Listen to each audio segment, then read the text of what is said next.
Question number first देखो, stage third जो है वो आपको क्या बोल रही है। सबसे पहला question, the cause of Brownian motion. ठीक है, तो क्या होता है भाई ब्राउनियन मोशन? हम बोलते हैं कोलाइडल पार्टिकल्स जो है वो रैंडमली इधर उधर क्या करते रहते हैं भाई, मूव करते रहते हैं, है ना, हर पॉसिबल डायरेक्शन में। तो इसी को क्या बोल देंगे, बेसिकली हम ब्राउनियन मोशन बोलेंगे। ठीक है, ये हमारे पास क्या होती है, ब्राउनियन मोशन होती है, random movement of colloidal particles. Heat changes in liquid state, ना भाई, ब्राउनियन मोशन का ये कारण नहीं होता है। बेसिकली कारण हम देखें तो इनका कारण जो है वो चार्ज की वजह से ऐसा होता है ना। तो अब उसी से सिमिलर अपन को देखना पड़ेगा। Attractive force between colloidal particles and molecules of the dispersion medium, ना अट्रैक्टिव फोर्स कोई कारण नहीं होता। अट्रैक्टिव फोर्स अगर होते तब तो उसका क्या हो जाता, प्रेसिपिटेशन हो जाता। The impact of molecule of the dispersion medium on the colloidal particles, बिल्कुल भाई यही होगा। डिस्पर्जन मीडियम और कोलाइडल पार्टिकल्स, ठीक है, इन आपको बोल रहा है। देखो भाई बेसिकली होता क्या है ना, डिस्पर्जन मीडियम होगा और एक कोलोइडल पार्टिकल होगा। एक कोलोइडल पार्टिकल पर चार्ज है, दूसरे पर भी चार्ज है। तो चार्ज जब दोनों पास आएंगे तो दोनों एक दूसरे को क्या करेंगे, रिपेल करेंगे। ऐसे बहुत सारे पार्टिकल्स अपने पास, तो ये सारे जब पास आने की कोशिश करेंगे तो बेसिकली क्या कर देंगे, रिपेल करेंगे। रिपेल करेंगे तो दूर दूर भागेंगे। तो इसी की वजह से जो है वो अपन को क्या दिखाई देती है, ब्राउनियन मोशन। तो इसमें सबसे सूटेबल आंसर जो है वो थर्ड वाला ही है, impact of molecules of the dispersion medium, है ना, ऑन द कोलोइडल पार्टिकल। तो मीडियम के पार्टिकल का इंपैक्ट किस पर, कोलोइडल पार्टिकल पर। ठीक है ना। क्वेश्चन नंबर सेकंड देखिएगा। क्वेश्चन नंबर सेकंड क्या कह रहा है, enzyme increase the rate of reaction. ठीक है, एंजाइम जो है रेट ऑफ रिएक्शन इंक्रीज कैसे करेगा, एंजाइम्स आर बायो कैटलिस्ट। ठीक है ना, और पॉजिटिव कैटलिस्ट ही अज्यूम करेंगे तो एक्टिवेशन एनर्जी को क्या करेगा भाई, डिक्रीज करेगा। ठीक है, reducing activation energy. Question number 3 देखिएगा, which is used to coagulate colloidal solution। क्या काम में लेते हैं भाई, कोलोइडल सॉल्यूशन को कोगुलेट करने के लिए इलेक्ट्रोलाइट मिलाते हैं। ठीक है, तो इलेक्ट्रोलाइट काम में आएगा। क्वेश्चन नंबर 4 देखिएगा, in Ziegler Natta polymerization of ethene, है ना, ethylene the active species is. भाई जिगलर नट्टा कैटलिस्ट क्या होता है, ठीक है, Ti+3 और Ti+4। बेसिकली ये अपने पास होता है जिगलर नट्टा कैटलिस्ट में। कहाँ काम में लेते हैं आप याद करो भाई, पॉलीमर वाला चैप्टर जो पढ़ते हैं ना अपन ऑर्गेनिक में, तो वहां पर दो तरीके की पॉलीथीन होती है, एक तो HDPE हाई डेंसिटी पॉलीथीन, दूसरी लो डेंसिटी पॉलीथीन। तो वही जिगलर नट्टा कैटलिस्ट का अपने पास बेसिकली जो है वो मेंशन किया गया है। आप ऑर्गेनिक वाले चैप्टर में एक बार देखें, पॉलीमर वाले चैप्टर में। ठीक है ना, तो Ti+3 और Ti+4 जो होते हैं ये क्या होते हैं भाई, बेसिकली आप बोल सकते हो कि एक्टिव स्पीसीज होती है इसमें। ठीक है, क्वेश्चन नंबर 5 देखिएगा। 5 बोल रहा है, विच one of the following is an example of homogeneous system, homogeneous catalysis. कौन सा जो है वो इनमें से होमोजीनियस कैटालाइसिस का एग्जाम्पल है। ठीक है, तो इसमें देखो जरा, Haber process in synthesis of ammonia. भाई आयरन बेसिकली हम काम में लेते हैं ना, हेबर प्रोसेस में आयरन काम में लेते हैं, और तो आयरन जो है वो सॉलिड स्टेट में हो गया, और बाकी इसके जो रिएक्टेंट है वो गैसेस में, तो होमोजीनियस तो नहीं हुआ ना, गलत बात। Catalytic conversion of SO2 to SO3 in contact process, ना भाई, कॉन्टैक्ट प्रोसेस की बात भी हमने पिछली क्लास में कर ली थी। कैटालिटिक हाइड्रोजनेशन ऑफ ऑयल, ना, निकल की सरफेस पर होता है कैटालिटिक हाइड्रोजनेशन। ठीक है, तो वो तो सॉलिड है और हाइड्रोजन गैस है। Acid hydrolysis of methyl acetate, methyl acetate liquid state में होगा, एक्वस स्टेट में होगा। और जो एसिड लेंगे वो भी सेम स्टेट में रहेगा। ठीक है, लिक्विड में या एक्वस में ही रहेगा। तो इसका मतलब ये होमोजीनस कैटालिसिस है। ठीक है, होमोजीनस कैटालिसिस का मतलब जहां बेसिकली रिएक्टेंट और कैटालिस्ट दोनों की फिजिकल स्टेट सेम हो। क्वेश्चन नंबर 6 देखिएगा। क्वेश्चन नंबर 6 क्या कह रहा है, colloidal gold is prepared by. ठीक है, गोल्ड का कोलोइडल सॉल्यूशन पहले भी अभी हमने जस्ट बात करी थी पिछले एक्सरसाइज में, कैसे ब्रेडिंग आर्क मेथड से हम काम में लेते हैं। बेसिकली ब्रेडिंग आर्क को काम में ही जो अपने पास गोल्ड है, ठीक है, कॉपर है ना, Ag है, इन सब के अगर कोलोइडल सॉल्यूशन तैयार करने होते हैं तो ब्रेडिंग आर्क काम में लिया जाता है। प्लेटिनम हो गया। ठीक है ना। Question number 7, when H2S gas is pass through nitric acid the product is. भाई नाइट्रिक एसिड में H2S गैस पास करेंगे तो ये याद रखना पड़ेगा कैसा, अमोर्फस सल्फर बनता है। ठीक है, क्वेश्चन नंबर 8, ठीक है भाई, क्वेश्चन नंबर 8, ये colloidal amorphous solid amorphous sulphur का कोलोइडल सॉल्यूशन बनेगा बेसिकली, है ना।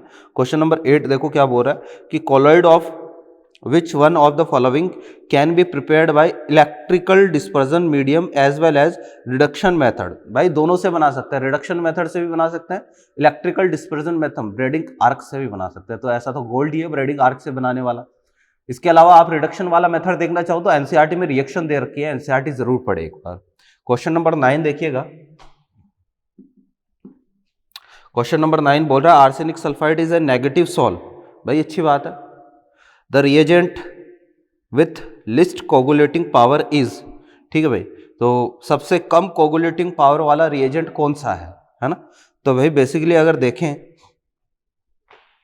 भाई, देखो Al नेगेटिव सॉल्व के लिए पॉजिटिव वाला देखेंगे अपन तो Al+3 Na+Ca+2। ग्लूकोज में ऐसा कोई चार्ज नहीं है, इसका मतलब ग्लूकोज को काम में नहीं लेंगे कोगुलेटिंग, तो सबसे कम पावर किसकी हो गई, ग्लूकोज की हो गई, काम में नहीं आएगा तो पावर तो सबसे कम ही होगी। क्वेश्चन नंबर 10 देखिएगा, which is false,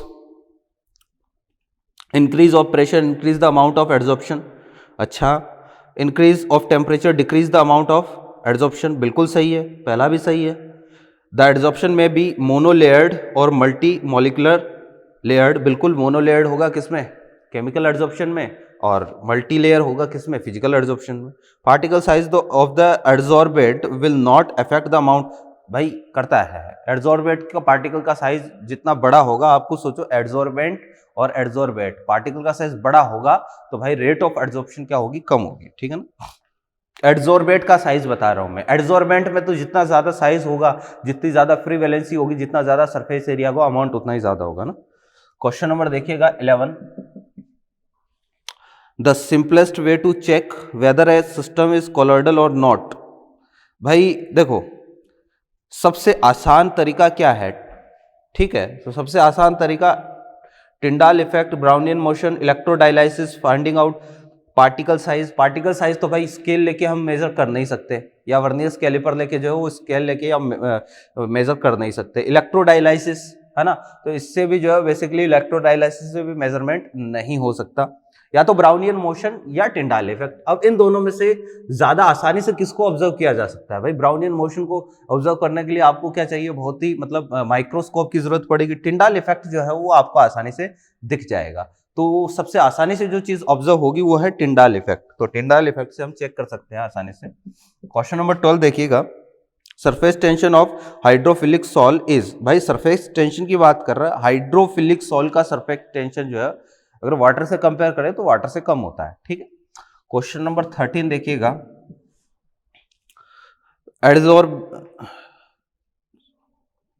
adsorbate acetic acid, adsorbed acetic acid on activated charcoal is, भाई एड्जॉर्ब है तो इसको क्या बोलेंगे हम, एड्जॉर्बेट बोलेंगे, है ना, और चारकोल को एड्जॉर्बेंट बोलेंगे, ठीक है। क्वेश्चन नंबर 14 देखिएगा, क्या है, alum help in purifying water, क्या करता है भाई, अभी हमने काफी बार इसकी चर्चा कर ली है, कोगुलेट करता है, ये बेसिकली कोगुलेशन का काम करता है, ठीक है।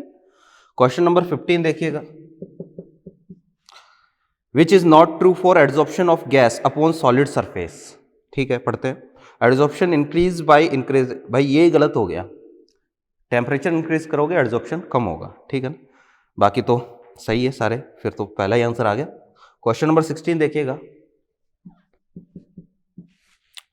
इन micelle polar and non polar part exist, बिल्कुल भाई, पोलर पार्ट जो है वो क्या होता है, बाहर की तरफ रहता है, हेड, पोलर हेड मिसेल में बाहर की तरफ रहता है, और नॉन पोलर टेल जो है वो कहाँ रहती है, अंदर की तरफ रहती है, सेंटर की तरफ रहती है।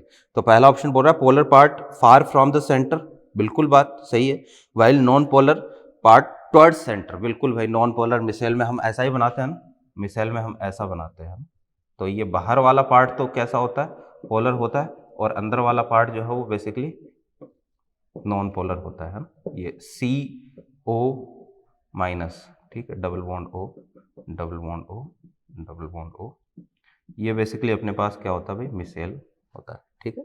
तो क्वेश्चन नंबर 17 देखते हैं, देखिएगा, आपको बोल रहा है 50 ml of 1 molar crystalline oxalic acid is shaken with 0.5 gram of would charcoal, ठीक है भाई, कि अपने पास जो है वो 1 मोलर 50 ml, ठीक है, ऑक्जेलिक एसिड C2H2C2O4, ये ऑक्जेलिक एसिड होता है और क्रिस्टलाइन बोल रखा है तो भाई इसमें क्रिस्टलाइन फॉर्म में वाटर भी रहेगा 2H2O, ये ऑक्जेलिक एसिड हम लेंगे, ठीक है। Second with 0.5 gram of would charcoal, इसको जो है वो 0.5 ग्राम वुड चारकोल के साथ क्या कर दिया, हिला दिया, यानी चारकोल जो है वो 0.5 ग्राम, तो क्या होगा इसमें से कुछ ऑक्जेलिक एसिड का इस चारकोल पर क्या हो जाएगा, एड्जॉर्प्शन हो जाएगा। Final concentration of the solution after adsorption, तो भाई इसकी नई कंसंट्रेशन जो है वो कितनी हो जाती है, 0.5 मोलर हो जाती है। वॉल्यूम में हम ये मान के चलेंगे कि भाई वॉल्यूम में कोई चेंज नहीं होगा, 0.5 मोलर, यानी कि ये जो डिफरेंस आ रहा है ये इसका क्या हुआ है, ये इस चारकोल पर एड्जॉर्ब हो गया है। Amount of oxalic acid adsorbed by per gram charcoal, 1 gram charcoal पर कितना एड्जॉर्प्शन होगा। भाई ये काम करता हूं, इन दोनों का डिफरेंस ही एड्जॉर्ब हो रहा है, तो पहले मान लो अपने पास इनिशियल मोल N1, तो N1 की वैल्यू कैसे निकालते भाई, वॉल्यूम इनटू मोलरिटी बाय 1000, है ना।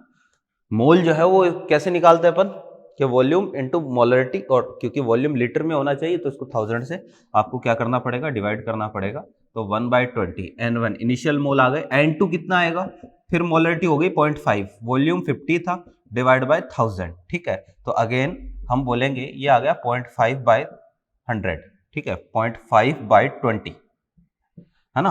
और डिफरेंस जो है वो एड्जॉर्ब हो जाएगा, तो डिफरेंस कितने का आया, डिफरेंस जो है वो अपने पास आ गया भाई, बेसिकली पहले था कितना 1/20 और फिर हो गया 0.5/20, तो इतना अमाउंट जो है वो 0.5/20, इतने मोल एड्जॉर्ब हो चुके हैं चारकोल पर, 0.5 ग्राम चारकोल पर इतने मोल एड्जॉर्ब हुए। तो 0.5 ग्राम चारकोल पर कितने 0.5/20 मोल एड्जॉर्ब हुए, तो 1 ग्राम चारकोल पर कितना एड्जॉर्प्शन होगा, 0.5/20 डिवाइड बाय 0.5, ठीक है। 1 ग्राम चारकोल पर इतना एड्जॉर्प्शन हुआ, ठीक है, इतने मोल का एड्जॉर्प्शन हुआ, ये कैंसिल हुआ। 1 ग्राम चारकोल पर 1/20 मोल का एड्जॉर्प्शन हो रहा है, तो आपको बेसिकली ये पूछना चाहता है कि भाई कितने ग्राम, आपको मास पूछना चाहता है, तो मास कितना है भाई, इसका मास निकालने के लिए इसका मॉलिक्यूलर वेट से मल्टीप्लाई कर दो, इसका मॉलिक्यूलर वेट भाई 90 तो होता है ऑक्जेलिक एसिड का, प्लस 36 इसका, तो ये आ गया कितना 126, तो मास कितना मास एड्जॉर्ब होगा भाई 1/20 इंटू 126 तो ये आ गया 6.3 ग्राम, है ना, तो इतना एड्जॉर्प्शन होगा। क्वेश्चन नंबर 18 देखिएगा, क्वेश्चन नंबर 18 क्या कह रहा है,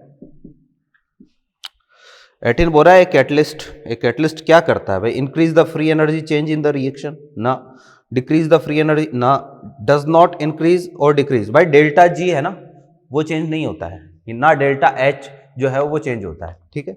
अच्छा, डेल्टा एच जो है वो तो बेसिकली हम क्या बोलते हैं, ई फॉरवर्ड माइनस ई बैकवर्ड, तो डेल्टा एच जो है वो तो चेंज हो सकता है, लेकिन डेल्टा जी जो है वो कभी भी चेंज नहीं होगा। क्वेश्चन नंबर 19 देखिएगा,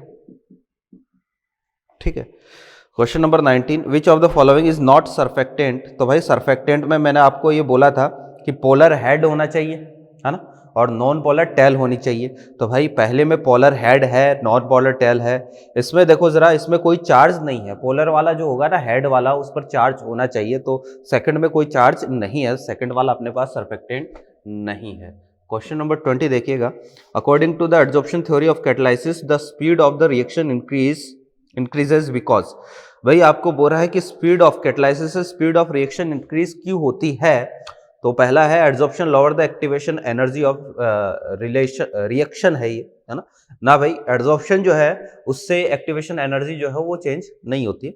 सेकंड बोल रहा है the concentration of reactant molecules at active centre of the catalyst become high due to adsorb, बिल्कुल भाई, ये एक्टिव सेंटर जो होंगे ना, वैलेंसी जो होगी वहां पर कंसंट्रेशन इंक्रीज होगी एड्जॉर्प्शन की वजह से, और यही कारण है कि भाई क्या होता है एड्जॉर्प्शन थ्योरी से जो अपने पास स्पीड है वो इंक्रीज होती है ना। फिर आपको क्वेश्चन नंबर 21 बोल रहा है which of the following characteristic is not correct for physical adsorption, physical adsorption के बारे में कौन सा सही नहीं है, तो पहला बोल रहा है adsorption on solid is reversible, physical adsorption जो है वो रिवर्सिबल होता है, बिल्कुल भाई ये तो सही बात है। Adsorption increase with increase in temperature, ना भाई डिक्रीज होता है ना, काफी बार डिस्कस कर चुके हैं, ग्राफ भी बताया था अभी हमने, है ना, तो ये जो है वो सेकंड वाला स्टेटमेंट रॉन्ग है। तो क्वेश्चन नंबर 22 क्या कह रहा है, which of the following statement is not characteristic of chemisorption, chemical adsorption के लिए कौन सा सही नहीं है? Delta H is of the order of 400 kilo joule. भाई बिल्कुल सही बात है, 400 तक होता है। Adsorption is reversible. भाई एड्जॉर्प्शन इज इरिवर्सिबल, ये बोल रहा है। बिल्कुल भाई, एड्जॉर्प्शन इरिवर्सिबल ही होता है। केमिकल एड्जॉर्प्शन में तो केमिकल बॉन्ड बनता है। एड्जॉर्प्शन में भी मल्टी मोलिकुलर लेयर। भाई यहाँ मल्टी मोलिकुलर नहीं होता है, मल्टी मोलिकुलर फिजिकल एड्जॉर्प्शन होता है। ये तो सिंगल लेयर होता है, ठीक है ना। ये मल्टी मोलिकुलर लेयर नहीं होती है, सिंगल मोलिकुलर लेयर होती है। एड्जॉर्प्शन स्पेसिफिक, भाई हाईली स्पेसिफिक होता है केमिकल एड्जॉर्प्शन तो, ठीक है। क्वेश्चन नंबर 23 देखिएगा। Pick out the statement which is not relevant in the discussion of colloid. Colloid के रिगार्डिंग कौन सा रिलेवेंट नहीं है? Sodium aluminium silicate, sodium aluminium silicate is used in the softening of hard water. भाई silicates जो होते हैं बिल्कुल हार्ड वाटर के लिए काम में लेते हैं, लेकिन कोलोइड से इसका कोई मीनिंग नहीं है। सिलिकेट जियोलाइट, बेसिकली जहां पर आप जियोलाइट पढ़ते हो, ठीक है, छोटे छोटे पोर्स होते हैं, पोर की साइज के अकॉर्डिंग ये जो है वो सिलेक्टिव होते हैं। तो भाई ये जो है ना रिलेवेंट नहीं है, कोलाइड से इसका कोई लेना देना नहीं है, ये अलग चीज है। फिर अगला बोल रहा है potash alum is used in shaving rounds and as antiseptic in medicine. बिल्कुल भाई, इसको जो है वो एंटीसेप्टिक की तरह काम में लिया जाता है। कट वट जाता है तो पोटास एलम फिटकरी लगाते हैं ताकि कोगुलेशन हो जाए, ब्लड की क्लोटिंग हो जाए जल्दी से। Artificial rain is caused by throwing electrified sand on the clouds from and aeroplane, ठीक है। लास्ट क्लास में इसके बारे में मैंने आपको बताया था आर्टिफिशियल रेन क्या होती है। डेल्टाज फॉर्म कोगुलेशन की वजह से डेल्टा बनता है। Where the river pours its, बिल्कुल भाई ये भी सही बात है। फॉर्म्ड ए प्लेस, डेल्टा को डिफाइन कर रखा है, जहाँ समुद्र में गिरती है वहाँ अलग अलग हिस्सों में डिवाइड हो जाती है। तो सबसे बड़ा डेल्टा कौन सा इंडिया में, अगर आपको याद हो तो सुंदरवन डेल्टा, ठीक है। 24 इंडिया में क्या है, सबसे बड़ा डेल्टा ही सुंदरवन डेल्टा है, ठीक है। 24 देखो कि the concentration of electrolyte required to coagulate a given compound is minimum in the case of concentration. कहाँ मिनिमम होगी? मिनिमम कंसंट्रेशन है, यानी आपको प्रोटेक्टिव पावर जो है वो मैक्सिमम वाला चेक करना है। अब arsenic sulphide salt negatively charge salt होता है, तो पॉजिटिव चार्ज की वैलेंसी देखो, magnesium nitrate Mg+2, potassium nitrate K+, potassium sulphate K+, aluminium nitrate Al+3। तो सबसे ज्यादा वैलेंसी, हार्डी-सुल्ज रूल, वैलेंसी ज्यादा, तो भाई बेसिकली हम क्या बोलेंगे यहाँ पर, इसका अमाउंट सबसे कम लगेगा इसको कोगुलेट करने के लिए। क्वेश्चन नंबर 25 की तरफ बढ़ते हैं। 25 क्या बोल रहा है? Which of the following, which one of salts acts as protective colloid, है ना। तो प्रोटेक्टिव कोलॉइड कौन से होते हैं? जो लायोफिलिक कोलॉइड होते हैं वो प्रोटेक्टिव कोलॉइड होते हैं। तो भाई जिलेटिन जो है वो एक प्रोटेक्टिव कोलॉइड है बेसिकली, लायोफिलिक यही है, बाकी सारे लाइफोबिक है। 26 सोडियम लॉरिल सल्फेट इज, भाई ये जो है वो सोडियम लॉरिल सल्फेट जो होता है एनायनिक सॉल्ट होता है। एग्जाम्पल है, याद रखना पड़ेगा, ठीक है ना। ये होगा क्वेश्चन नंबर 26। फिर चलते हैं क्वेश्चन नंबर 27 की तरफ। 27 क्या कह रहा है? Which of the following is not an emulsion. भाई बटर इमल्शन है, आइसक्रीम इमल्शन है, मिल्क इमल्शन है, क्लाउड जो है ना वो फॉग है, फॉग, क्लाउड फॉग का एग्जाम्पल है ना, ठीक है, लिक्विड इन गैस का एग्जाम्पल है। Question number 28, which of the following forms cationic micelles above certain concentration, ठीक है भाई, ये याद रखना पड़ेगा कौन सा केटाइनिक मिसेल बनाता है। तो ये जो देर का आपको सेट्रिल ट्राइमिथाइल अमोनियम ब्रोमाइड। तो भैया क्या होगा, एक लंबी कार्बन चेन होगी, है ना, और अमोनियम दे रखा है, यानी कि ये हो जाएगा अपने पास ट्राइमिथाइल, और इधर जो है वो लंबी कार्बन चेन होगी, और फिर ये जो है वो क्या दे रखा है, ब्रोमाइड दे रखा है। तो ये जो है ना बेसिकली ये वाला केटाइनिक हेड है ना, तो ये केटाइनिक मिसेल का फॉर्मेशन करता है। ये जो है बेसिकली ऐड हो जाएगा आपस में, जो है वो वंडरवाल फोर्स ऑफ अट्रैक्शन से, ये तो सेंटर की तरफ रहेगा, ये बाहर की तरफ रहेगा। क्वेश्चन नंबर जो आपको 29 दे रखा है, ये क्या है भाई? 29, which are the following statement about the zeolite. अभी अपन ने चर्चा की थी जियोलाइट की, तो जियोलाइट के रिगार्डिंग कौन सा फॉल्स है? Some of the SiO4 minus units are replaced by AlO4 -5 and AlO6 -9 ions in zeolites, ठीक है भाई। ठीक क्या है भाई? गलत है। क्यों? उल्टा है ये। एनसीईआरटी में जो लाइन दे रखी है ना वो इसके अपोजिट दे रखी है, आप देखें जरा उसमें। तो पहला स्टेटमेंट ही गलत हो गया है। दूसरा और पढ़ लेते, they are used as cation exchange, बिल्कुल। दे हैव ओपन स्ट्रक्चर, मधुमक्खी के छत्ते की जैसी स्ट्रक्चर होती है जिसको ओपन स्ट्रक्चर बोलते हैं, with enables them to take up small molecule. Zeolites are aluminosilicates having 3 dimensional network. दूसरा तीसरा चौथा सही है, फर्स्ट ही गलत है, ठीक है। और क्वेश्चन नंबर जो है वो आप देखो ज़रा 30, noble gases are adsorbed by, किससे एड्जॉर्ब होगी, है ना। तो भाई ये आपको याद रखना पड़ेगा कि कौन सी चीज़ किस पर एड्जॉर्ब होती है। तो भाई ये एक्टिवेटेड कोकोनट चारकोल, कोकोनट का चारकोल, नारियल का चारकोल जो होता है उस पर एड्जॉर्ब होती है। क्वेश्चन नंबर 31 देखिएगा, 31 बोल रहा है animal charcoal is used in डीकलराइजिंग colour of liquid because it is good. तो भाई ये एड्जॉर्बेंट होता है, एड्जॉर्बेंट, नीचे वाला एड्जॉर्बेंट, ऊपर वाला एड्जॉर्बेंट, यानी जिस पर एड्जॉर्प्शन होता है वो एड्जॉर्बेंट, जिसका एड्जॉर्प्शन होता है वो एड्जॉर्बेंट, ठीक है। तो ये हो गया 31।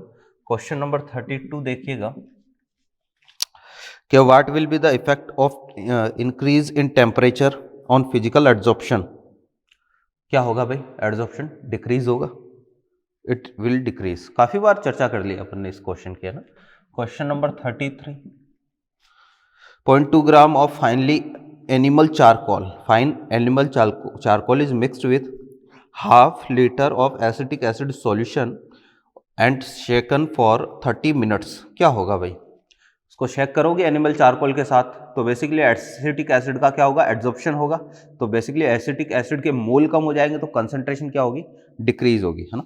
तो concentration will decrease. Option number 3 is correct. Question number 34, सोरप्शन। सोरप्शन जो है वो इसमें क्या होता है भाई, एड्जॉर्प्शन और एब्जॉर्प्शन दोनों साथ होते हैं, ठीक है। एड्जॉर्प्शन और एब्जॉर्प्शन अगर दोनों साथ होते हैं तो इसको क्या बोलते हैं, सोरप्शन बोलते हैं, ठीक है। एड्जॉर्प्शन का उल्टा डीसोरप्शन, ठीक है ना। तो दोनों अगर साथ साथ होते हैं तो इस प्रोसेस को हम सोरप्शन बोला जाता है। सोरप्शन टर्म्स दोनों को एक साथ के लिए डिफाइन होता है।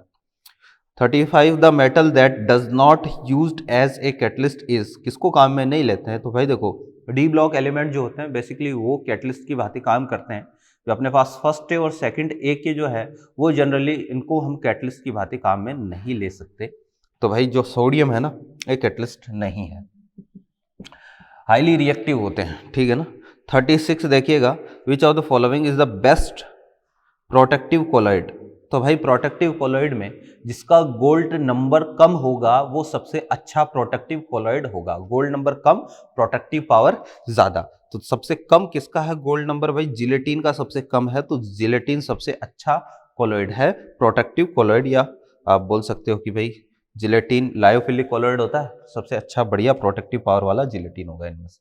क्वेश्चन नंबर 37 देखिएगा, ए catalyst is a substance which, catalyst जो है वो क्या करता है भाई, आपको बोल रहा है basically it is always in the same phase at the reactions. भाई ये तो कोई सही नहीं है, होमोजीनस कैटालिसिस होता है, हेट्रोजीनस कैटालिसिस होता है, तो सेम फेज में हो या ना हो, ठीक है, गलत है पहला। Second, altars the equilibrium in A reaction, ना भाई ये भी स्टेटमेंट जो है वो सूट नहीं करता है, इक्विलिब्रियम को थोड़ी ना डिस्टर्ब करता है कैटलिस्ट। तीसरा, does not participate in the reaction but alter the rate of reaction, बिल्कुल रेट ऑफ रिएक्शन को इफेक्ट कर सकता है लेकिन खुद कभी भी रिएक्शन में कंज्यूम नहीं होता। Third one is correct. Fourth बोल रहा है कि पार्टिसिपेट्स इन द रिएक्शन, ना भाई पार्टिसिपेट नहीं करता, लास्ट में वैसा का वैसा वापस से बन जाता है, तो पार्टिसिपेट कहाँ होगा। क्वेश्चन नंबर 38 देखो,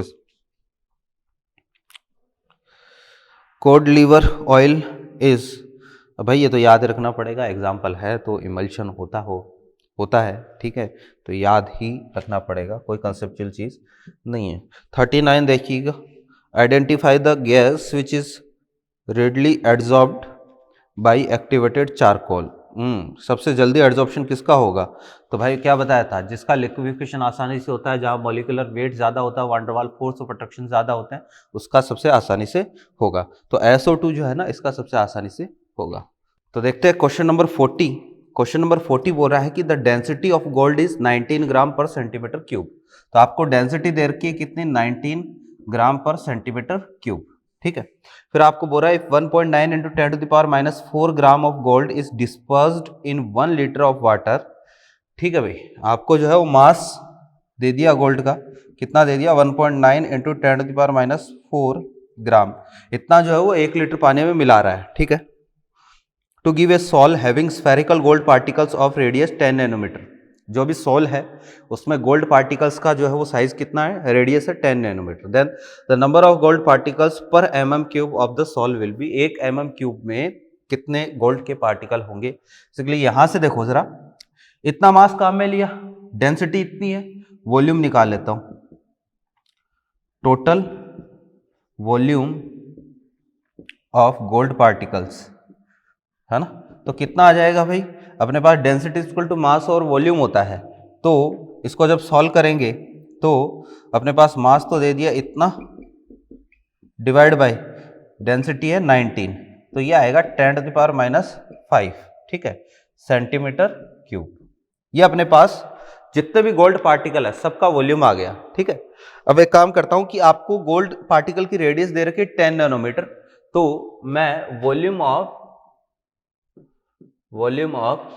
1 गोल्ड पार्टिकल, तो एक पार्टिकल का वॉल्यूम निकाल ले, तो अब पार्टिकल को स्फेरिकल अज्यूम करेंगे तो 4/3, पाई की वैल्यू 22/7, ठीक है, या 3.14 ले लेते हैं, इनटू पाई r³।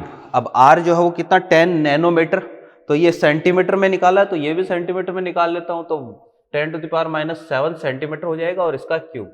और भाई इसको जब सॉल्व करूंगा तो ये हमारे पास आएगा 4.19 इंटू 10⁻18 सेंटीमीटर क्यूब, ठीक है।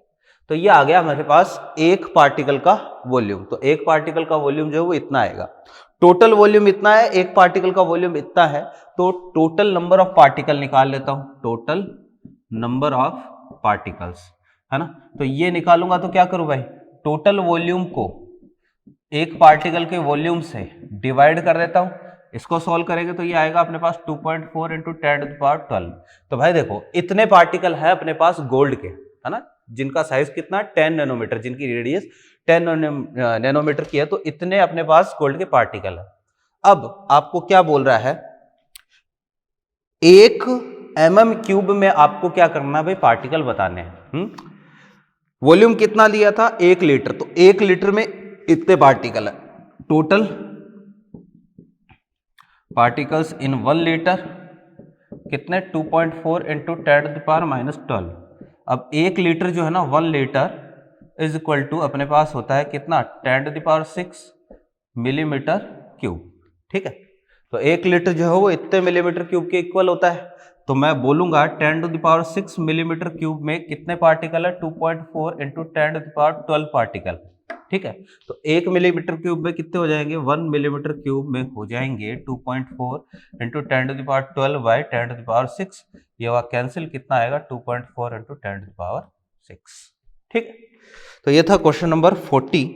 नेक्स्ट क्वेश्चन अपने पास है क्वेश्चन नंबर 41, देखिएगा जरा।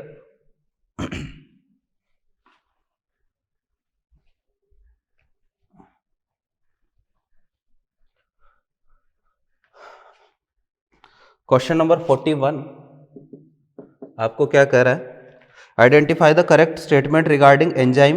एंजाइम के बारे में सही स्टेटमेंट पूछ रहा है भाई। Enzyme are specific biological catalyst that can not be poisoned. भाई एंजाइम दोनों तरीके के हो सकते हैं, पॉजिटिव नेगेटिव भी हो सकते हैं, पॉइजनस भी हो सकते हैं, गलत है statement. Enzyme are normally heterogeneous catalyst that are very specific. Homogeneous होते हैं भाई एंजाइम जो है वो जनरली होमोजीनस होते हैं। Enzymes are specific biological catalysts that can normally function at very high temperature। ना भाई, एक नॉर्मल टेम्परेचर की रेंज होती है ना 37 डिग्री के आसपास, उसी पर काम करते हैं। अपनी बॉडी के लिए बात करें तो enzyme are specific biological catalyst that possess well defined active site. बिल्कुल भाई, इनमें एक्टिव साइट होती है जो कि स्पेसिफिक होती है, इसीलिए एंजाइम जो है वो स्पेसिफिक होते हैं। क्वेश्चन नंबर 41 में फोर्थ सही है। क्वेश्चन नंबर 42 देखिएगा, which of the following form micelle in aqueous solution above certain concentration, है ना। तो कौन सा, यूरिया तो बनाता नहीं है क्योंकि हमें पता है कि भाई सरफेक्टेंट होना चाहिए, यानी एक polar head non polar tail होनी चाहिए। तो भाई dodecyl trimethyl ammonium chloride, बिल्कुल भाई ये जो है हमने अभी देखा था भाई क्वेश्चन नंबर 28, है ना, कि जैसा ही है क्वेश्चन ये। तो बिल्कुल ये जो है वो अपने पास डू डेसिल यानी 20 कार्बन की चेन हो गई, 3 मिथाइल अमोनियम क्लोराइड, यही होगा सरफेक्टेंट है, तो ये मिसेल बना सकता है। क्वेश्चन नंबर 43 देखिएगा। क्वेश्चन नंबर 43 ये क्या कह रहा है कि the disperse phase in colloidal iron hydroxide and colloidal gold is positively and negatively charged.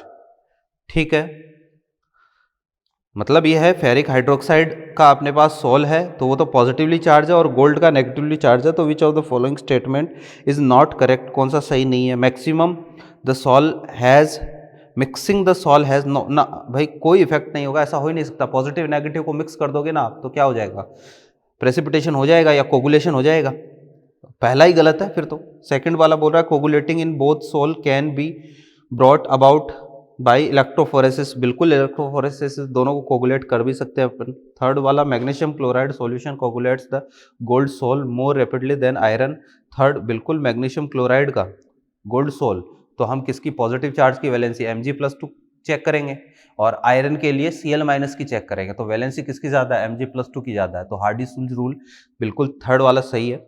Sodium sulphate solution causes coagulation in both sol, बिल्कुल भाई सोडियम सल्फेट है तो पॉजिटिव नेगेटिव दोनों आयन है, तो पॉजिटिव वाला आयन जो है वो नेगेटिव सॉल को कोगुलेट कर सकता है और नेगेटिव वाला आयन जो है पॉजिटिव सॉल को कोगुलेट कर सकता है, ये भी सही है। फर्स्ट वाला ही गलत है भाई। क्वेश्चन नंबर 44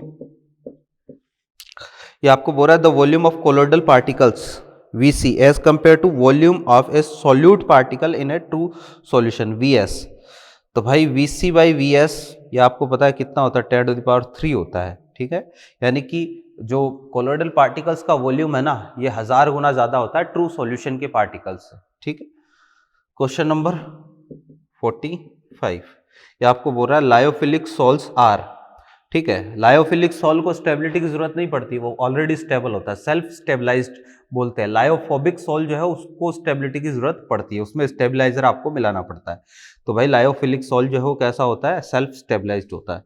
क्वेश्चन नंबर 46 का क्या कह रहा है कि alum is a water purifier because it, alum जो है वाटर प्यूरिफाई क्यों है, क्योंकि भाई काफी बार चर्चा हुई है, ये क्या करता है कोगुलेशन कर देता है इम्प्योरिटीज का।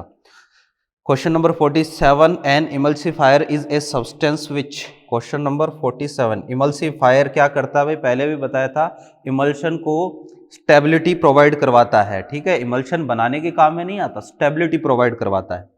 क्वेश्चन नंबर 48 का मतलब क्या है भाई, क्या बोल रहा है lyophilic sols are more stable than lyophobic sols because their particles are, भाई इनके पार्टिकल्स में जो है, इनके पार्टिकल के चारों तरफ जो अपने पास बेसिकली डिस्पर्जन मीडियम होता है उसकी एक लेयर जमा हो जाती है, जिसको हम बेसिकली क्या बोलते हैं, जिसको सॉल्वेनाइजेशन बोलते हैं, तो ये जो है वो पार्टिकल क्या हो जाते हैं, सॉल्वेटेड हो जाते हैं, तो पार्टिकल जो है वो कैसे होते हैं, सॉल्वेटेड होते हैं, जिसकी वजह से ये स्टेबल होते हैं या सेल्फ स्टेबलाइज्ड होते हैं। ठीक है, question number 49 oil and fat are obtained by saponification of potassium stearate, ठीक है भाई, इट्स फॉर्मूला आपको दे रखा है। ठीक है, lyophilic end of atom is CH3, lyophobic is बिल्कुल polar head non polar tail. ठीक है, potassium stearate is an example of, भाई क्या है ये, कंबाइंड कोलॉइड है या मिसेल है, मिसेल का फॉर्मेशन होगा। ठीक है ना, polar head non polar tell, तो ये क्या है, मिसेल ये। विच of the following molecule is not suitable for disperse benzene in water, ठीक है भाई, बेंजीन और वाटर को क्या करना, आपको मिक्स करना है, तो आपको बोल रहा है कि इज मोस्ट सुटेबल, ठीक है, कौन सा सबसे ज्यादा सुटेबल है। भाई पहली बात तो देखो मॉलिक्यूलर वेट जितना ज्यादा होगा हम बोलेंगे उतना ही ज्यादा सुटेबल होगा, और बेंजीन को जो है वाटर में आपको रखना है, तो इसके लिए देखो जरा कि कंपाउंड बेंजीन कैसा नॉन पोलर, तो अपना कंपाउंड जो है उसमें भी पोलरिटी नहीं होनी चाहिए, तो या तो तीसरा या चौथा, फिर इसके बाद चौथे की बजाय तीसरे का मॉलिक्यूलर वेट ज्यादा है। ठीक है, तो वहां पर अट्रैक्शन क्या होगा, बेंजीन और इसके बीच में अट्रैक्शन ज्यादा होगा, तो यही सबसे सुटेबल कंपाउंड है। क्वेश्चन नंबर 51 देखिएगा, क्वेश्चन नंबर 50 हमने देख लिया है। क्वेश्चन नंबर 51 आपको क्या बोल रहा है कि chromatography is a technique based on, chromatography किस पर है भाई, इसकी चर्चा हमने फर्स्ट एक्सरसाइज में भी करी थी, एड्जॉर्प्शन पर बेस्ड है। ठीक है भाई, देन डिस्पर्जन ऑफ सॉल्यूट, बिल्कुल भाई एड्जॉर्प्शन होता है अलग अलग लेवल पर, जो है वो हमें पता है कि भाई कोई भी सब्सटेंस की क्रोमेटोग्राफिक प्लेट, कोई भी सब्सटेंस उसको सॉल्यूशन में रखते हैं तो अलग अलग लेवल पर अलग अलग आप बोल सकते हो कि डिस्पर्स्ड फेज का क्या होता है, एड्जॉर्प्शन होता है, ठीक है ना। तो एड्जॉर्प्शन पर बेस्ड है और देन डिस्पर्जन ऑफ सॉल्यूट, ठीक है, फर्स्ट इज मोर करेक्ट। आप बाकी जो है वो एनसीईआरटी में डिटेल में पढ़ भी सकते हो एड्जॉर्प्शन के बारे में, ये जो क्रोमेटोग्राफी है इसके बारे में, ठीक है ना। क्रोमेटोग्राफी है, ठीक है, ये दे रखा है भाई एनसीईआरटी में, 11th की एनसीईआरटी में आपको मिलेगा। क्वेश्चन नंबर 52 देखिएगा, the process which is catalysed by one of the product is, भाई प्रोडक्ट की वजह से अगर कैटेलाइसिस आ रहा है तो इसको क्या बोलते हैं, सेल्फ कैटेलाइसिस या ऑटो कैटेलाइसिस बोलते हैं, ठीक है। पहले भी क्वेश्चन ऐसा आया है। Question number 53, formation of ammonia from hydrogen and nitrogen by Haber's process using iron is an example of, भाई आयरन जो है वो सॉलिड फॉर्म में रहेगा, हाइड्रोजन और जो अपना नाइट्रोजन है ये गैसियस फॉर्म में, तो हेट्रोजीनस कैटेलाइसिस का एग्जाम्पल है, ठीक है। क्वेश्चन नंबर 54 देखिएगा, ए plot of x by m log x by m versus log p for adsorption of gas on solid gives a straight line with a slope equal to, भाई पहले भी question आया है, p is equal to हम बोलते हैं k, है ना, ओके हम बोलते हैं x by m is equal to k, p की पावर 1 by n, तो log ले लूँ अगर तो log x by m is equal to log k plus 1 by n log p, तो भाई ये आ गया अपने पास m x plus c is equal to y, तो स्लोप किसके बराबर है, 1 बाई एन के बराबर है। क्वेश्चन नंबर 55 क्या कह रहा है, आपको बोला in Langmuir model of adsorption of a gas on solid surface, Langmuir model में क्या होता है, फ्रॉन्डलिच है एक लैंगेमियर है, ठीक है। तो the mass of gas striking a given area of surface is independent of pressure of gas, भाई ये तो रिलेशन है, डिपेंडेंट है, तो ये तो प्रेशर ऑफ गैस के इंडिपेंडेंट कहाँ है, अपन बोलते हैं ग्राफ जब बनाते हैं ना तो x बाई एम है ना, और प्रेशर ये ग्राफ ऐसा आता है, ठीक है, कि भाई प्रेशर कम है तो हमारे पास स्ट्रेट लाइन जैसा कुछ कर्व बन रहा है, मॉडरेट प्रेशर है तो हमारे पास पैराबोला जैसा बन रहा है, और ज़्यादा प्रेशर है तो स्ट्रेट लाइन जैसा बन रहा है, मतलब ये प्रेशर इंडिपेंडेंट होता है ज़्यादा प्रेशर पर। तो the rate of dissociation of adsorbed molecule from the surface does not depend on the surface covered, surface पर तो डिपेंड करता है ना। The adsorption at a single site on the surface में involve multiple molecules of the same time, multiple molecules एक time में multiple molecule नहीं मिलते हैं, एक टाइम में तो एक ही होता है, इसके बाद में जो है वो मल्टीलेयर हो सकता है। The mass of gas striking a given area of surface is proportional to the pressure of the gas, बिल्कुल भाई ये रहा अपने पास, के हटाओगे के कांस्टेंट है तो हम बोल सकते हैं कि पी के क्या होगा, प्रोपोर्शनल होगा, कम प्रेशर पर ही ये चीज लागू होगी, प्रेशर जैसे जैसे बढ़ाते जाओगे तो चेंज होता जाएगा, क्योंकि एन की वैल्यू क्या होती जाती है, चेंज होती जाती है, कम प्रेशर पर 1 बाई एन इक्वल टू 1 होता है, तो फोर्थ वन इज करेक्ट। तो क्वेश्चन नंबर देखते हैं 56, तो क्वेश्चन नंबर 56 क्या कह रहा है, आपको ये बोल रहा है कि the Langmuir adsorption isotherm is deduced using the assumption, यानी ये लैंगेमियर आइसोथर्म जो है वो किस बेसिस पर बनाया गया है, बेसिकली ये केमिकल एड्सॉर्प्शन के लिए काम में आता है, फ्रॉन्डलिच जो है वो फिजिकल एड्सॉर्प्शन को बताता है। तो the heat of adsorption varies with coverage, भाई हीट ऑफ एड्सॉर्प्शन का यहाँ कोई रोल नहीं है, basically the adsorbed molecules interact with each other, molecule एक बार एड्सॉर्ब हो गया तो वो दूसरे वाले के साथ इंटरेक्ट करेगा ना, ऐसा नहीं होता है। The adsorption takes place in multilayer, भाई केमिकल एड्सॉर्प्शन तो सिंगल लेयर होता है, यूनिलेयर होता है, ये गलत है। The adsorption sites are equivalent in their ability to adsorb the particles, भाई इस लाइन का मीनिंग ये है, आपको बेसिकली ये बोलना चाहता है कि भाई जितनी ज़्यादा एड्सॉर्प्शन साइट्स होगी, है ना, एड्सॉर्ब पार्टिकल भी उतने ही ज़्यादा होंगे, दोनों जो है वो एक दूसरे पर डिपेंड करते हैं, कुल मिला के ये बोलना चाहता आपको। तो भाई बिल्कुल सही बात है, जितनी ज़्यादा फ्री वैलेंसीज होगी एड्सॉर्ब अमाउंट या एड्सॉर्ब पार्टिकल उतने ही ज़्यादा होंगे, तो फोर्थ वन इज करेक्ट, ठीक है। तो भाई ये थी अपनी एक्सरसाइज नंबर 3